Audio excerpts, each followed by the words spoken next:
여러분 모두를 다시 한번 환영드립니다. 여러분으로 반갑습니다. 우리 지난 주간에 하나님 말씀을 나누었는데, 지난 주간 하나님 말씀 나누었던 혹시 제목 기억하고 계신 분? 우리 권사님 벌써 기억하고 있습니다 하고 표시를 하시는데, 저도 기억을 잘 못하는데 대단하십니다.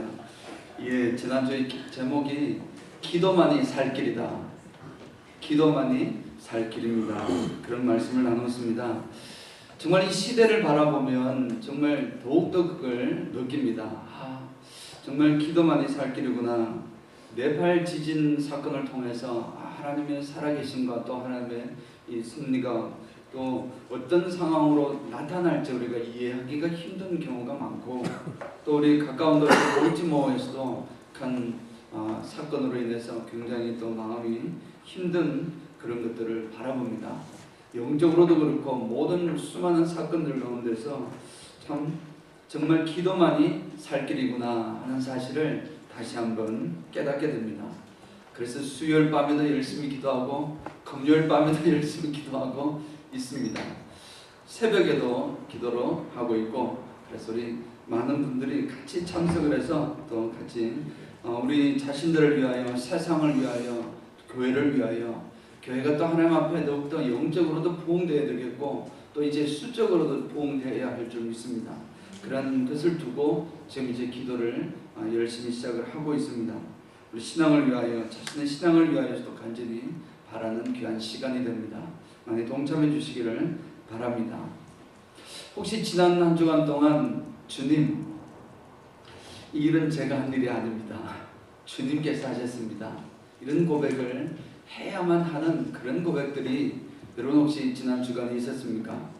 물론 지난주도 말씀을 드렸지만 자신이 무슨 잘못을 내놓고 주님, 제가 한 일이 아닙니다. 주님께서 하셨습니다. 이 말씀은 참 하기가 곤란하고, 정말 하나님 앞에 바른 상상하지도 못한 일을 하나님 앞에 이루었을 때에 하나님, 제가 한 것이 아닙니다. 우리 주님께서 하셨습니다. 좀 더 나아가면 주님께서 나를 통하여 하게 하셨습니다. 이런 고백이 있어야 되고, 또 이번 한 주간도 또 그런 고백으로 가득 차시기를 축원합니다. 자, 어린이 주일입니다. 어린이 주일날 우리가 어린이에 대한 생각을 하지만 사실은 부모님들이 자녀들을 어떻게 양육할까 하는 것에 대한 문제를 말씀을 중심으로 같이 나누고, 또 그렇게 하나님의 교훈을 듣고자 합니다. 자녀 양육이라는 것은 참 어려운 숙제입니다. 중요한 우리의 사명이고, 또 정말 여러 가운데 여러 가지가 있지만 그 가운데 가장 중요한 것이 무엇일까? 이렇게 생각해 볼 때, 오늘 우리 인사할 때도 나누었지만 우리가 자녀의 모범이 되어야 된다는 것입니다. 다른 말로 양육하는 것이 아니라 우리가 자녀의 모범을 보여줘야 한다는 것이 자녀의 양육의 가장 뿌리 속에 있는 것이다. 이 말씀을 같이 나누고자 합니다. 자녀는 부모를 닮게 되어 있습니다. 제가 한 번씩 말씀을 드린 적이 있지만, 제가 한국에 있을 때 저는 지하철을 탔는데 지하철 속에 이 창이 있습니다. 지하철 속이니까 약간 깜깜하고, 그래서 유리에 비친, 창문에 비친 자신의 모습을 볼 수 있습니다. 딱 보았는데 거기서 누가 있었겠습니까? 여러분 다 아시는 대로 아버님이 계시는 것입니다. 제가 보면 제 얼굴인데 그게 웬 아버님께서 계시는 것입니다. 너무 놀랐습니다. 사실 그때. 지금은 오랜 시간이 좀 지난 전이지만, 오래전의 이야기지만, 어떻게 나이가 한 살, 두 살 더 먹으면서 점점 더 아버지를 닮아가는지, 참 이게 좋든 나쁘든 분명히 그런 것이 바로 사람들의 모습입니다. 자녀는 부모를 닮게 되어 있다라는 것입니다. 나이가 들수록 더욱더 닮아가는구나 하는 사실을 깨닫습니다.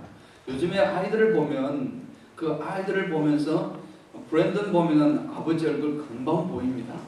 그죠? 로렌 봐도, 로렌은 처음에는 그러지 않았는데 이제 조금 크니까 엄마 얼굴이 또 확실히 보이는 것입니다.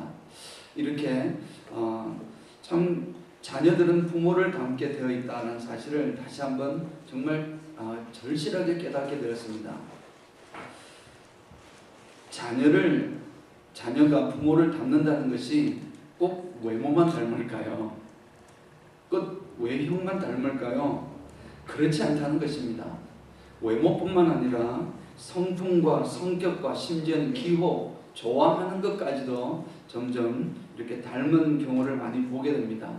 신체적인 특징뿐만 아니라 이제 영적인 면까지도 자녀는 부모를 닮게 되어 있다는 것입니다.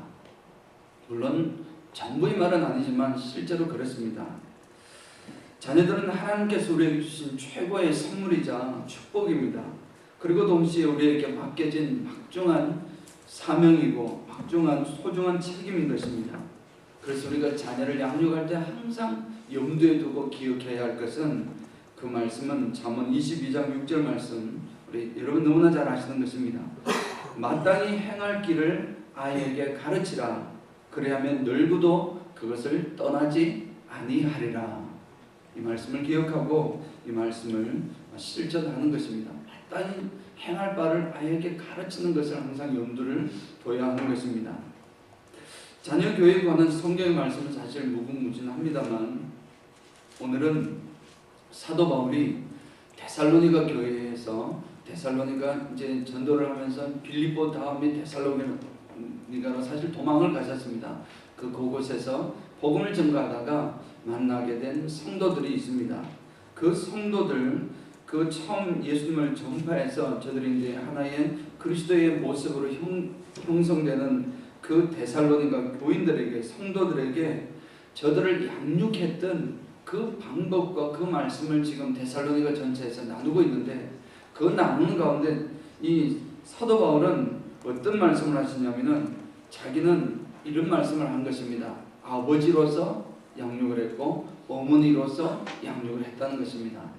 어머니의 태도는 분명합니다. 어머니로서는 어머니가 자녀를 양육하는 것처럼 사도 바울은 자신이 원래 사도인데, 사도로서의 권위와 사도로서의 어떤 이런 기득권과 이런 것을 다 버리고 섬김으로 너희들을 하지 않았느냐, 그 말씀을 주셨습니다.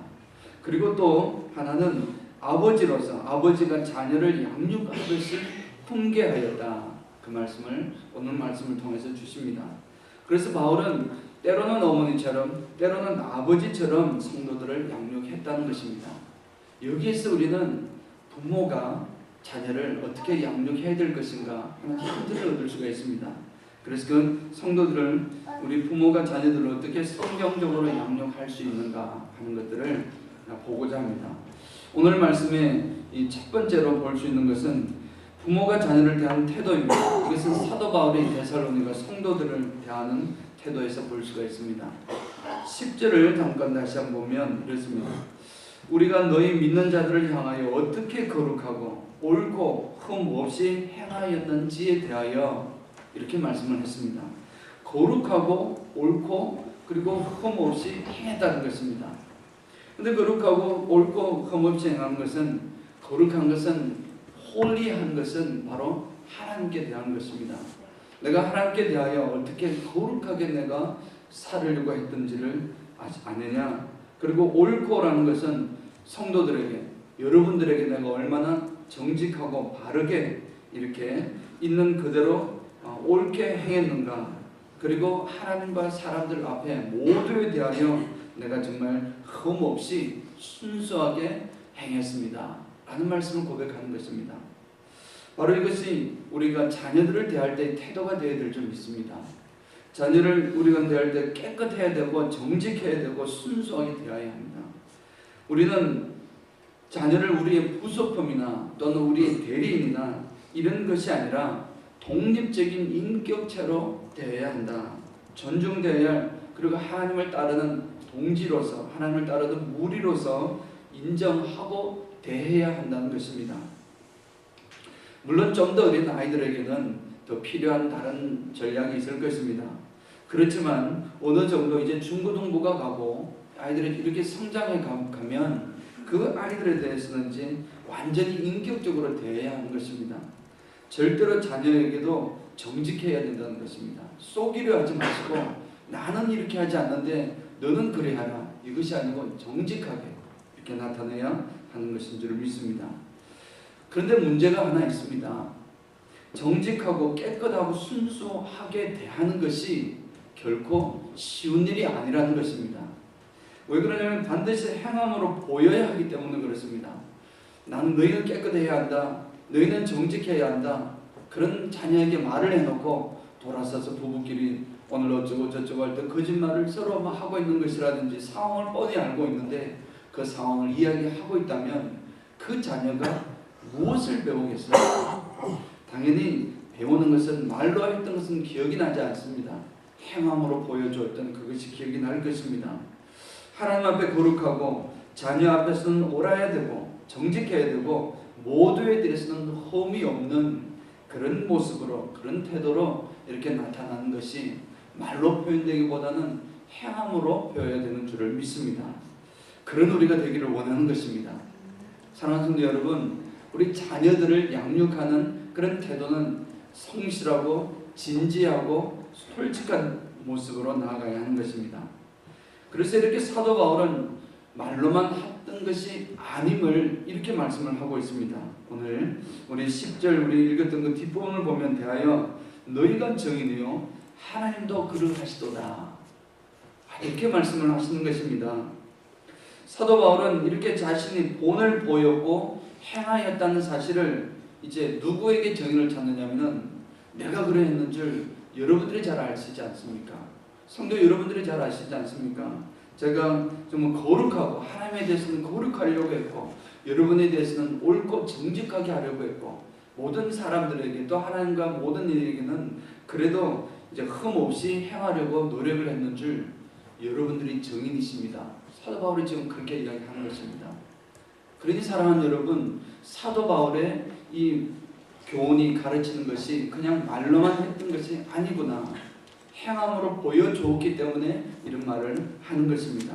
그리고 더 나아가서는 하나님께서도 나의 증인이 된다, 이런 말씀을 주시는 것을 보아서 결국 말이 아니라 행함이 중요한 양육 방법이라는 사실을 기억해야 될 줄 믿습니다. 자, 두 번째로 우리가 살펴봐야 될 것은 이런 것이 있습니다. 부모가 자녀를 훈육을 해야 되는데 그 훈육하는 방법에 대해서 이렇게 또 잠깐 말씀을 나눌 수 있습니다. 사도 바울은 이제 성도들을 어떻게 구체적으로 양육하였는지 오늘 이렇게 말씀을 하기를, 첫 번째 우리가 오늘 읽지는 않았지만 사실은 어머니처럼 금방 겸손하게 사실 7절을 보면 우리는 그리스도의 사도로서 마땅히 권위감 주장할 수 있으나 도리어 너희 가운데 유순한 자가 되어 유모가 자기 자녀를 기름과 같이 하였으니, 유모가 자기 자녀를 기름과 같이 하였으니, 이 말씀은 아주 부드럽게 했다는 것이고 어린아이를 교는 이제 영어 성경이나 다른 원어에서는 어머니로 되어 있습니다. 엄마, 양자 이렇게 하면 그냥 아들 sonship이고, 우리 한국말에서는 이게 양자 또는 여기 지금 유모 이런 식으로 표현이 되니까 굉장히 좀 헷갈리지만 사실은 그런 다른 관계 없는 분이 아니고 자기 어머니입니다. 법적으로 어머니가 되는, 법적으로 아들이 되는 그 사람에게 지금 이야기를 하는 것입니다. 그래서 이 말씀은 어머니가 자기 자녀를 기름같이 그렇게 행했는데 그것은 뭐냐면 이제 목숨까지도 너희 내어주기를 이렇게 기뻐하였다, 그렇게 사랑했다는 것을 말씀을 하는데 그것은 어머니의 모습으로서의 사랑을 표현한 것입니다. 오늘 11절을 다시 한번 잠깐 보면은 이제 두 번째로 아버지에 대한 것입니다. 11절을 보면 너희도 아는 바와 같이 우리가 너희 각 사람에게 아버지가 자기 자녀에게 하듯 권면하고 위로하고 경계하노니, 이 말씀을 주셨습니다. 본문을 보면 이런 말씀입니다. 이 세 가지 말씀을 주시는 것입니다. 권면하고 위로하고 경계하는 것으로 아버지가 자녀를 양육하듯이 사도 바울이 데살로니가 성도들을 그렇게 양육했다는 사실을 말씀하고 있습니다. 우리는 거꾸로 보면 우리는 부모된 자로서, 아비된 자로서 자녀를 양육을 할 때, 훈계를 할 때 이 모습으로 해야 된다는 것입니다. 이제 근데 참 우리말을 보면 권면하고 위로하고 경계하라 이렇게 하니까 잘 떠오르지 않습니다. 사도 바울 서신을 읽어보면 참 어렵습니다. 이게 바울 서신을 보면 이야기가 쭉 무슨 스토리가 전개되는 것이 아니다 보니까 이 말씀이 참 어렵습니다.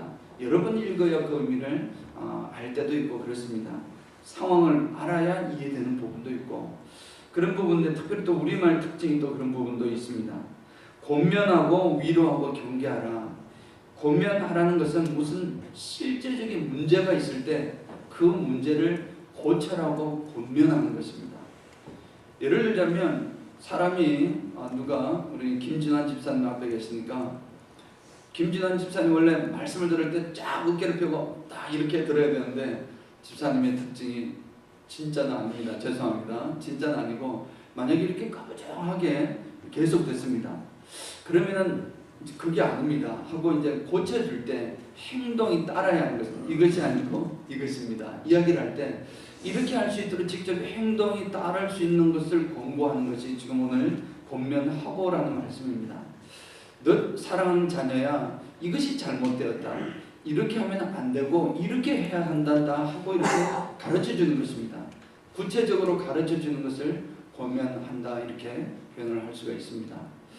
두 번째로 이제 위로하고의 의미는 이렇게 이제 이게 아니고 어깨를 바로 펴고 앉아야 한다는 말씀을 이렇게 주었는데 이게 쉬운 일이 아닙니다. 자기 시간이 조금 지나면 자기도 모르게 또 원래대로 구부정하게 가는 제가 그렇습니다. 죄송합니다.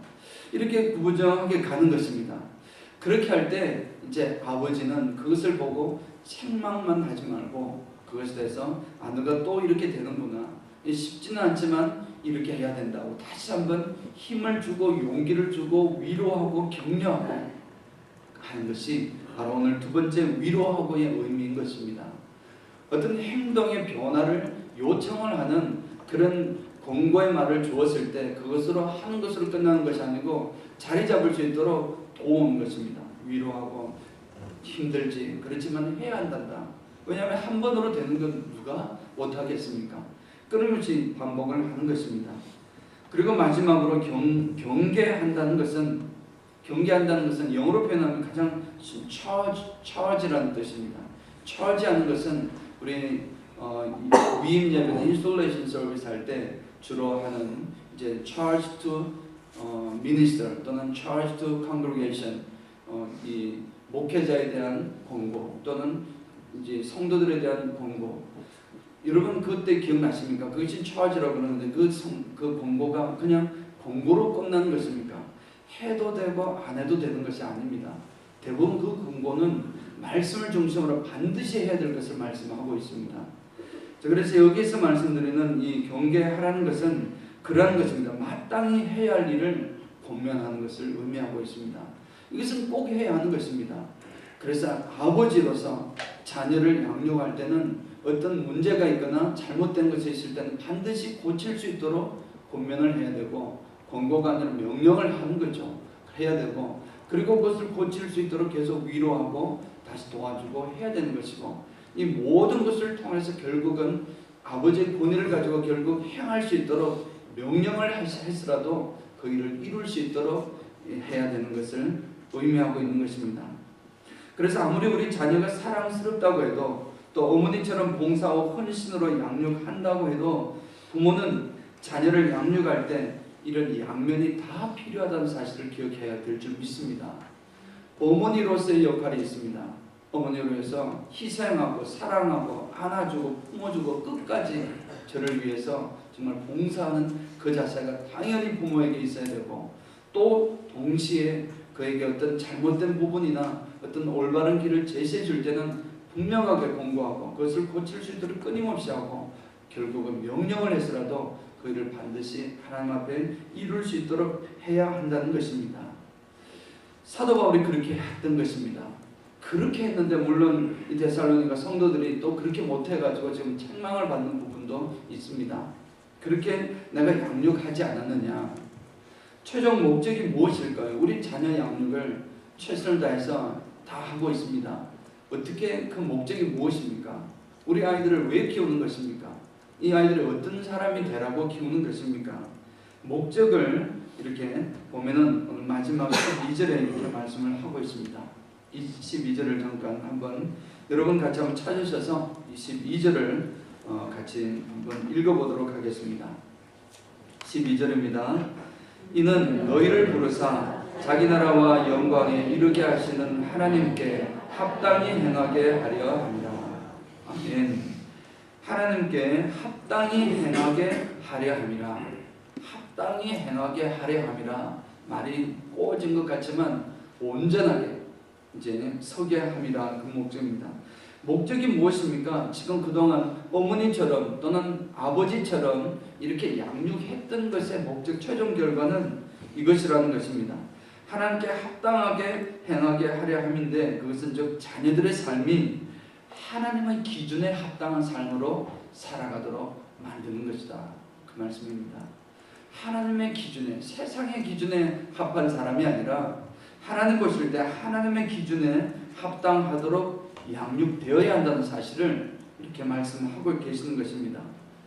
그래서 우리는 자녀들에게 너 열심히 공부해라 말 많이 합니다. 그렇게 많이 하지만 왜 열심히 공부해야 하는지에 대한 이유를 분명하게 설명하지 못하는 경우가 많습니다. 열심히 공부 안 하면 너 바보 되어서 어떻게 살래? 그 정도가 우리 어찌 보면 최소한이라 할 수 있겠고, 열심히 공부하면 너가 정말 편안하게 잘 살 수 있다, 떵떵거리며 살 수 있다 등등 이렇게 남에게 부걸하지 않고 살 수 있다 등등 이런 설명을 할 수 있을 것입니다. 그러나 그것이 완전한 우리가 자녀들이 공부를 해야 할 이유는 아닐 것입니다. 그것과 무관한 것은 아니겠지만 아닐 것입니다. 현대의 거의 모든 학생들은 바로 그러한 것, 자기 자신을 위해서 공부를 열심히 합니다. 내가 잘 되기 위해서 열심히 하는 것입니다. 그런데 사랑하는 성도 여러분, 여기에 굉장한 모순이 있습니다. 사람들이 선악과를 따먹은 이후에 사람들은 우리 원래 주인이 누구입니까? 우리의 원래 주인은 하나님이십니다. 그런데 사람이 선악과를 따먹음으로써 그 주인은 하나님을 버리고 내 자신을 주인으로 삼아버린 것입니다. 세상이 그렇게 변하다 보니까 이 모든 것이 자기중심적이 되었습니다. 모든 것이 이기적입니다. 모든 것이 자기 중심의 판단을 하는 것입니다.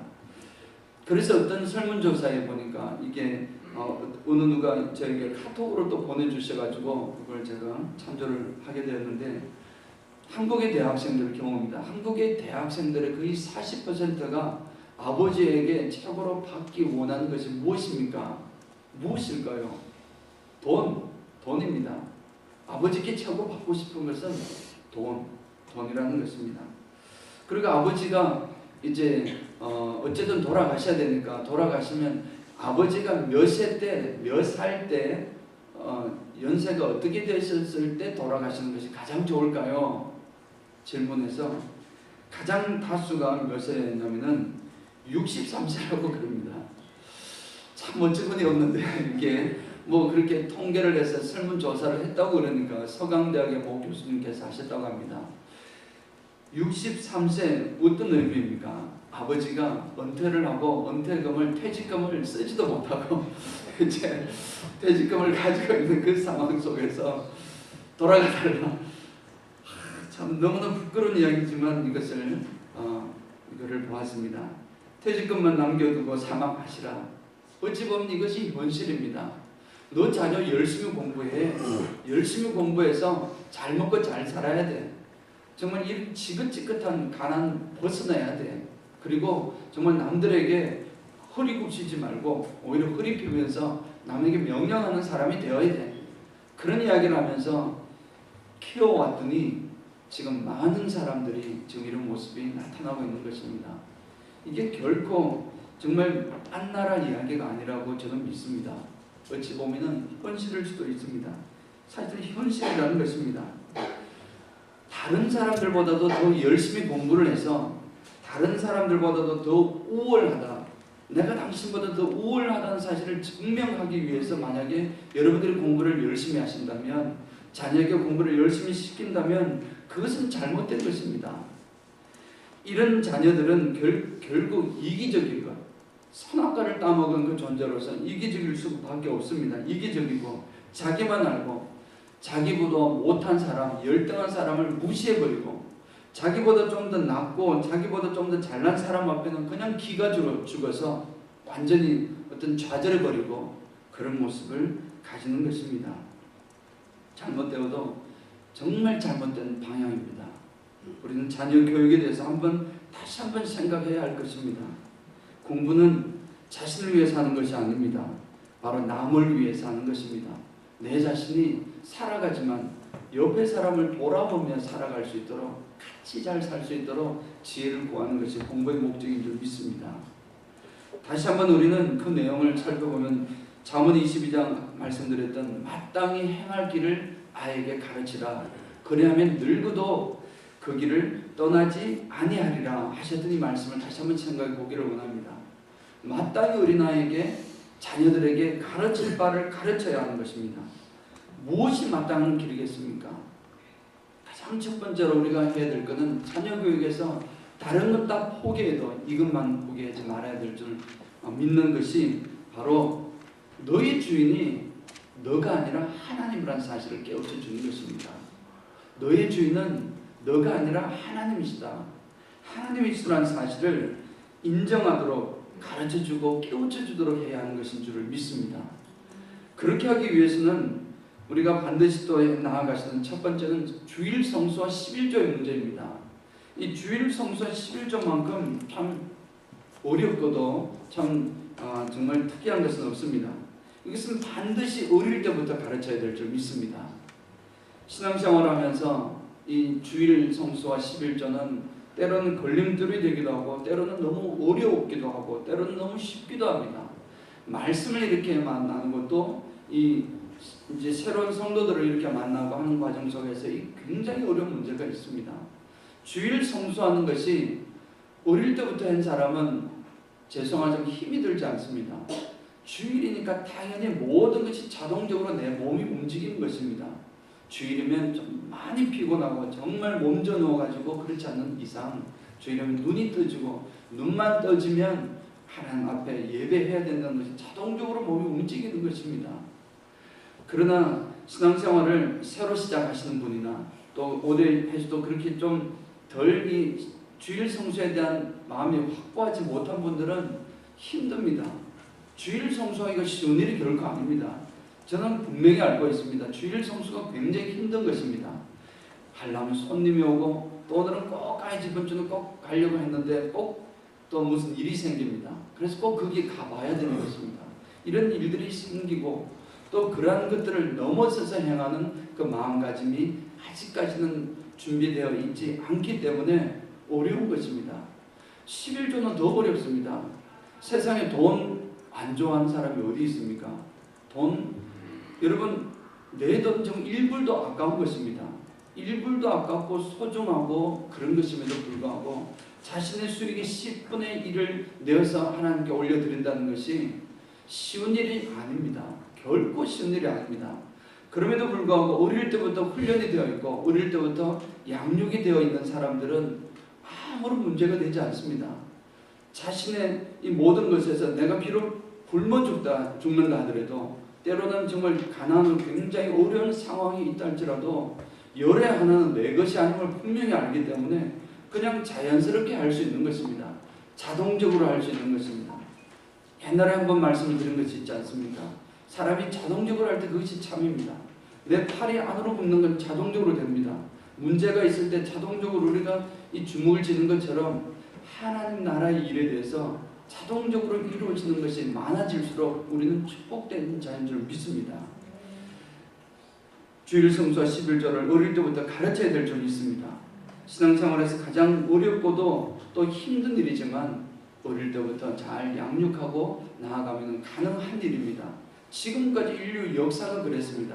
예수 그리스도의 이래로, 교회가 세워진 이래로 지금 2000년이 지난 동안 수없이 많은 사람들이 지금까지 이 일을 생명처럼 지키고 오신 분들이 너무나 많이 있습니다. 불가능한 일이 아닙니다. 그러나 그것이 어릴 때부터 훈련이 되어야 하는 것임을 우리는 기억해야 합니다. 그런데 이 두 가지도 사실은 알고 보니까 다른 이유가 아니라 내 삶의 주인이 내가 아니라 하나님이십니다 라고 하는 고백 가운데서 이루어지는 것입니다.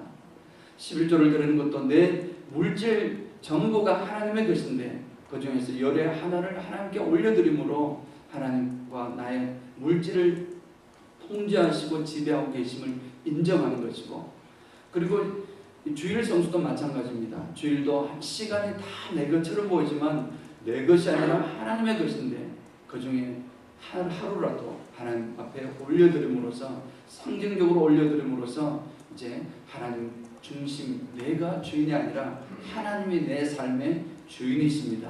그 고백을 하는 것입니다. 쉽지 않은 일이지만 우리는 당연히 해야 되는 일인 줄을 믿습니다.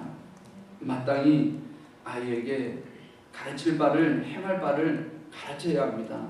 그것은 그 아이가 평생도록 살아갈 수 있도록 평생도록 하나님 안에서의 복된 자로서 축복받는 자로서 살아가기 위한 근본인 것입니다.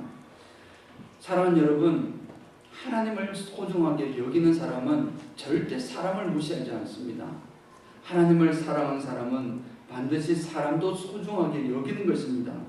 나보다 더 못한 연약한 이들을 절대 무시하지 않습니다. 내 직원이라고 해서 절대 무시하지 않습니다. 오히려 저를 더 사랑하고 품어줄 수 있습니다. 그리고 나보다 더 강하고 높은 자에 대해서도 전혀 기가 죽지 않습니다. 비굴하게 굽실거리지 않습니다. 당당하게, 예수 그리스도의 자녀로서 당당하게 내가 없으면 없는 대로, 있으면 있는 대로 세상을 당당하게 살아가는 것이, 그러나 겸손한 마음으로 살아야 되겠죠. 그런 것을 사랑하는 존재가 될 줄 믿습니다. 첫 번째가 하나님을 내 중심에 모시는 것입니다.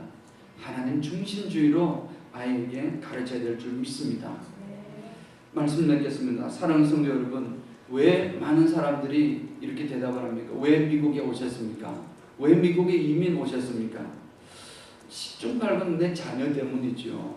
내 아들, 딸, 이 자녀가 정말 아름다운 교육을 받아서 좀 더 멋지게 나아가기 위함이지요. 자녀 양육을 위해서, 교육을 위해서라고 다 이야기를 하고 있습니다. 만약에 자녀의 출세, 잘 먹고 잘 살고 뚱뚱거리며 살기를 원하는 그러한 모습으로 나아가는 방향이라면 그 방향을 즉시 바꾸기를 축원합니다. 아멘. 네, 이건 아멘 하셔야 됩니다. 왜냐하면 그런 자녀의 출세만을 위해서 우리가 자녀 양육하는 것이 아닙니다. 이것이 바꿔야 하는 것이고, 가장 먼저 하나님을 사랑하고 사람을 사랑할 수 있는 사람으로 양육하시기를 주님의 이름으로 축원합니다. 하나님의 기준에 합당하게, 나의 기준이 아니라 사람의 기준이 아니라 하나님의 기준에 합당한 그러한 모습으로 양육하는 데에 여러분 우선순위를, 훈련의 양육의 우선순위를 아버지로서, 어머니로서 자녀를 대하시기를 주님의 이름으로 축원드립니다.